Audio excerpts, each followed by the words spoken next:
Okada adwuma egusu a enyini ewo man Ghana mu ha. Oba asante Mampong a enye foforo.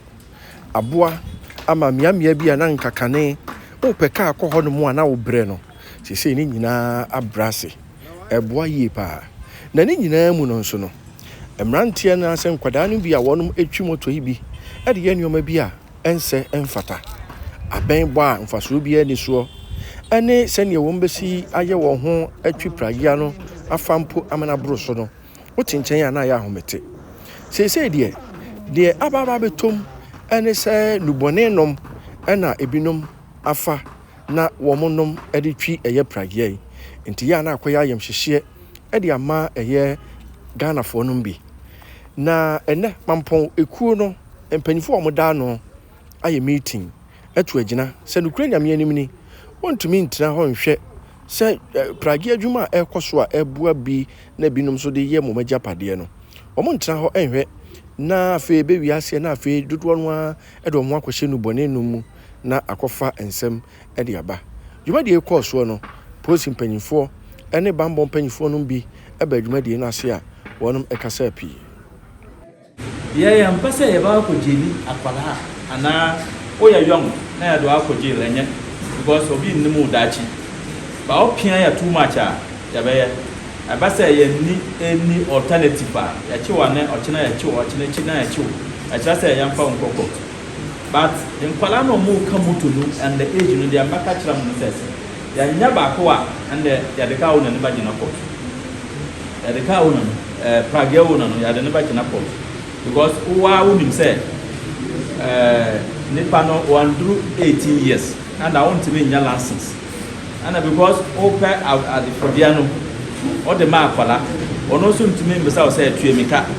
Now, so they are fire cracker. Why would you say you're 15 or you're 16, 17, now the motor man? And they are Nyasa Nipanoa and their owner. And with all due respect, we'll put that person before court. Yeah, Mampong, my and they taxi cry and your Jumabio. Nina akoye pragia nko na edi atrenchwe de nkwale ko school efa bibia the major means of transport wo asante Mampong ha pragia na pragia no ensem bebre wom ya wo se ye hwe ne eboa ne di yetuye mse ya tese ye mofra na mrante no mutwi pragia no bebre ade omu ha hye nubodin ya wo se timitu ho na mo ne omu kasa ezanze se me se mfro pragia ye dan ya me na video befo se menua bi ekofro pragia ana me ba bi kofro na me na bi kofro na akwansia koba metena anye yi etinu na wo se pragia fo no ye ne riders ne owners ne nyina hia na ye toto ho ne fa ho adwene ne ehunu ahawa ekoso efa enubone a enkola no ana omomutwi pragia no omude omuhu ahyemu no metumi atwe omuhu afiri hu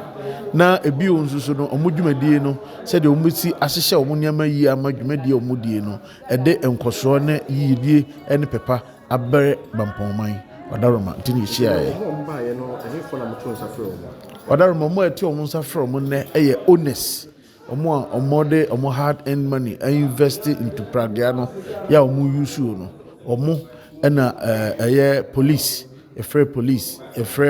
BNI mo nyina ba mu bi ya omo nyina ba no so omo be kire omo adwene ya omo tu won fo ya de bibia abawie ye de ye hwe nimu ne se Mampong mu ha pragia wa ha no ya pese one ye mo identification na pragia bia wo Mampong ha no yebetimi identify no dube hu se pragia bia kwa ye de sticker bebo akiri ya woni no kofra hu se we ye safe se obetumi afro sabi ye ma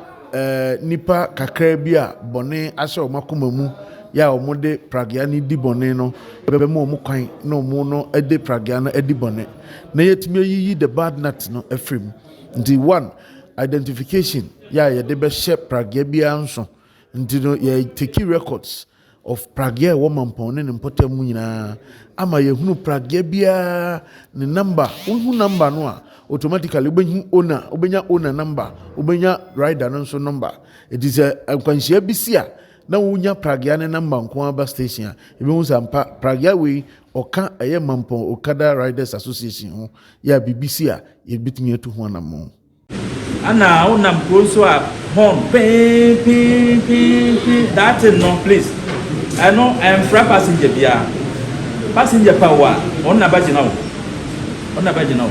horn no is to alert people on the road so that mama me point